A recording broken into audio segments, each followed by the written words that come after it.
Welcome back. I'm Dr. Shauna Shapiro, and I'm delighted to be here with you. Let's begin by simply arriving. Arriving here together, allowing your eyes to close, and just take a moment to gather your attention. People often say that time is our most valuable resource. They're wrong.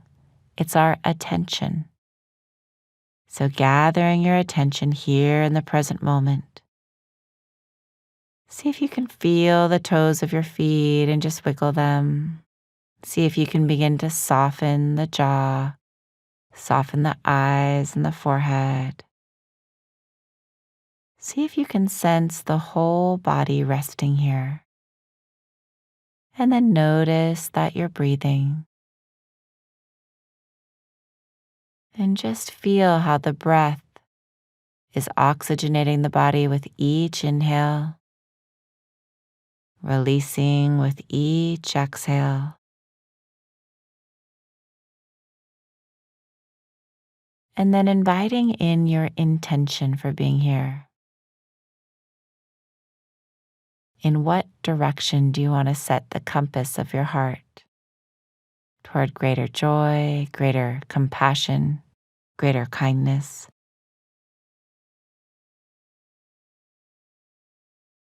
Really listening to what most needs your attention, what is most important right now.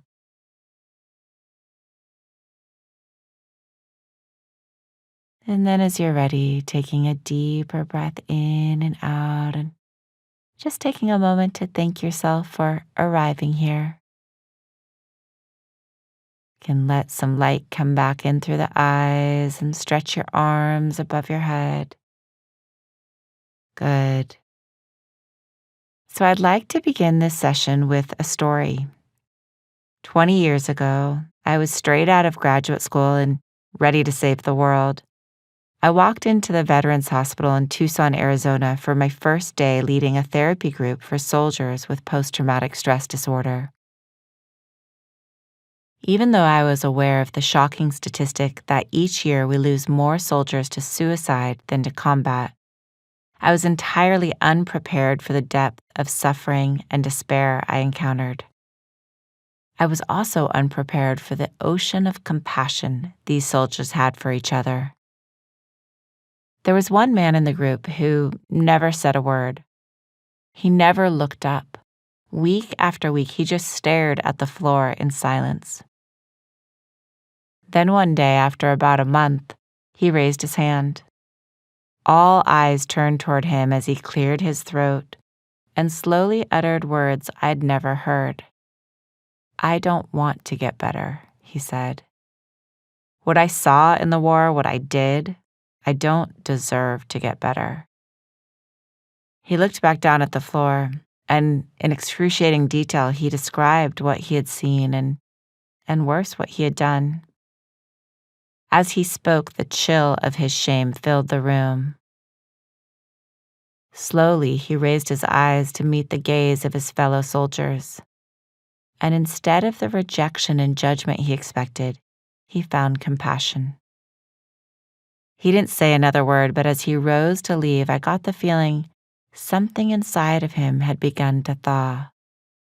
Slowly, over the next weeks, the compassion of the other men helped him find compassion for himself. He began to believe that he wasn't defined by his past. He began to believe that change was possible, that there was a path out of his suffering. I continued to work with this soldier for months, and by the end of our time together, he had decided he was going to begin volunteering to help other veterans. He realized that his life was still worthy. He realized that by bringing compassion to himself, he could begin to change. This story reveals the power of self-compassion. Regardless of our past, compassion can help us rediscover our dignity and our purpose. It's a revolutionary act, treating ourselves kindly, and it can begin to reverse years or even a lifetime of self-judgment and shame. Like a guiding light, self-compassion allows us to face our darkness. Dr. Kristen Neff, a professor from the University of Texas at Austin, first defined and measured the construct of self-compassion within a scientific academic setting. And she says self-compassion involves treating ourselves as we would treat a dear friend having a hard time. We learn to bring kindness, affection, and tenderness to our own suffering. We learn to be on our own team instead of berating or rejecting ourselves. And yet, self-compassion is difficult for most of us. We're far more compassionate toward others than toward ourselves. If a friend comes to us with a problem, do we yell at our friend for being stupid and incompetent? Of course not. We offer compassion. When our friend has made a mistake, we don't react. And yet, when we've made a mistake, we blame ourselves and shame ourselves. When we're having a hard time, we get upset instead of offering compassion. We think the key is to take a tough love, hoist ourselves by the bootstraps attitude. We shame ourselves for our shortcomings and our imperfections, mistakenly believing this will somehow motivate us to change. But shame doesn't work. It literally robs our brain of the resources we need to meet the challenging situation and make change. When we feel shame, the amygdala, the part of our brain that is central to memory, decision-making, emotion, it triggers a cascade of norepinephrine and cortisol, chemicals that increase our stress level, narrow our perspective and our perceived threats, and inhibit our cognitive flexibility. Shame puts us in the grip of our fight, flight, freeze survival response, inhibiting the learning centers of the brain. If we want to learn from our mistakes and keep from repeating them, we need a compassionate mindset, not shame.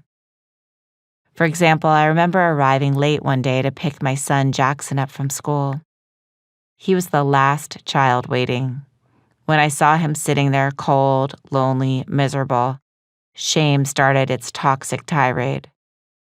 Why are you late? Why didn't you schedule your day more carefully? Now look what you've done. You're failing as a mother. While it's natural to feel regret about making a mistake, especially if it causes pain to someone we love, if I fall prey to these judgmental thoughts, not only are they adding to the pain I already feel for being late, but they're preventing me from being attuned to Jackson as he gets in the car. And they're inhibiting my ability to learn from the situation and handle it differently the next time. What I really needed was, oh, sweetheart, it's painful to see Jackson sitting alone waiting for you. Next time, remember not to squeeze one more student into office hours.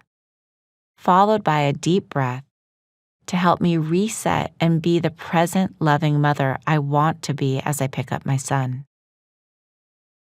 When you bring a compassionate response to a difficult situation instead of shaming yourself, you're more likely to learn from your mistakes and make changes.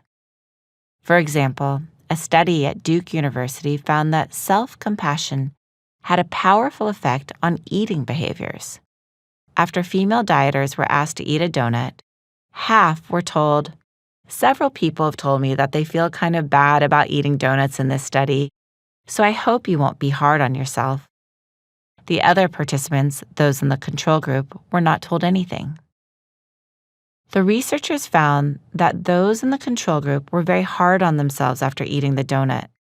They felt guilty and ashamed, whereas people who were encouraged to be compassionate about eating the donut were kinder and less upset after eating it. Even more fascinating, when they were later given the opportunity to eat as much candy as they wanted as part of a taste test, they ate less candy than those in the control group. Think about that. Just that slight suggestion towards self-compassion changed not only how they felt, but their behaviors. Self-compassion supported these women in remaining focused on their goal of eating healthy, even after a temporary stumble. Instead of helping us grow and evolve, shame undermines us It undermines our very belief in ourselves and leaves us helpless. As Brené Brown aptly puts it, shame corrodes the very part of us that believes we're capable of change.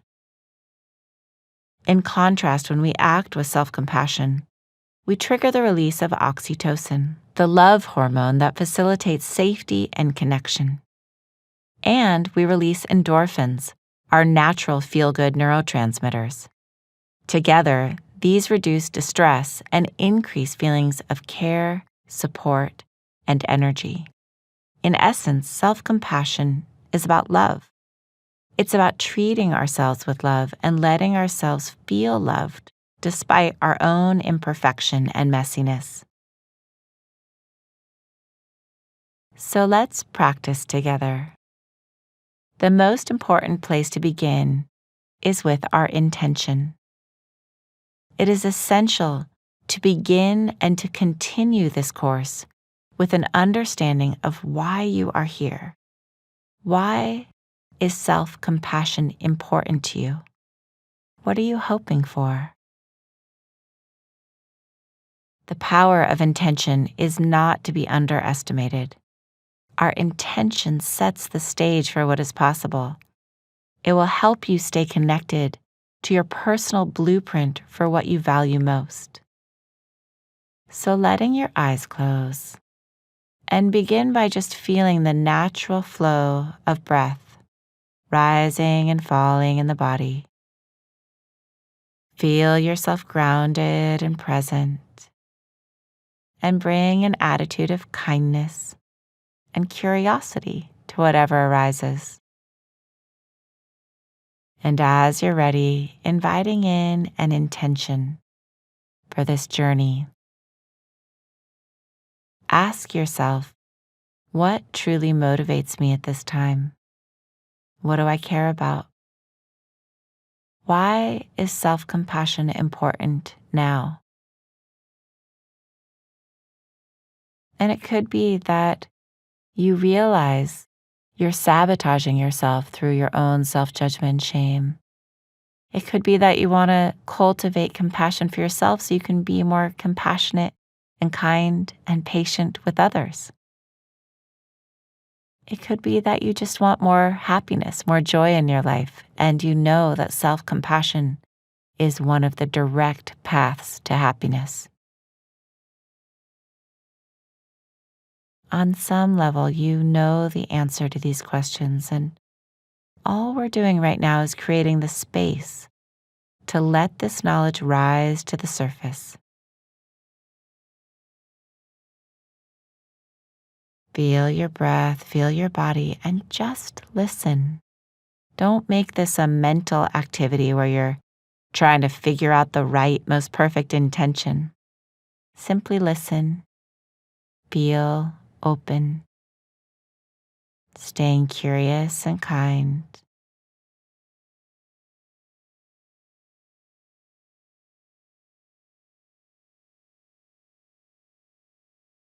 And when you feel your intention, like, I want to be kinder to myself, feel the purity in it, feel the innocence. Our intentions create a sense of ease and motivation simultaneously in the body. So finding your word or phrase that will continue to guide you through this course. And then when you're ready, you can allow your eyes to open, and I would invite you to write down your intention. And if no clear intention came to you, simply set an intention to keep listening with kindness.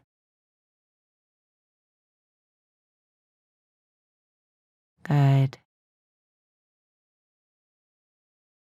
So again, we will close each session with our key takeaway, our gold nugget, which again is the one thing that you really want to remember, take with you, encode into your long-term memory.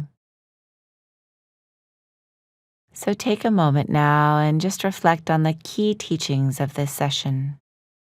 Perhaps that shame shuts down the learning centers of your brain, or that self-compassion is a powerful ally. Stay with this gold nugget for 2 full breaths, giving the brain time to encode it.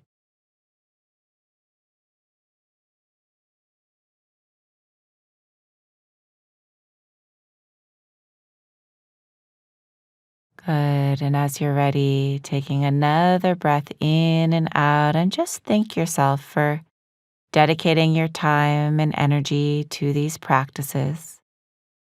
Feel the wholesomeness of spending your time in this way, and feel your own good heart that drew you here. Trust the seeds planted will continue to grow. I look forward to continuing with you in our next session.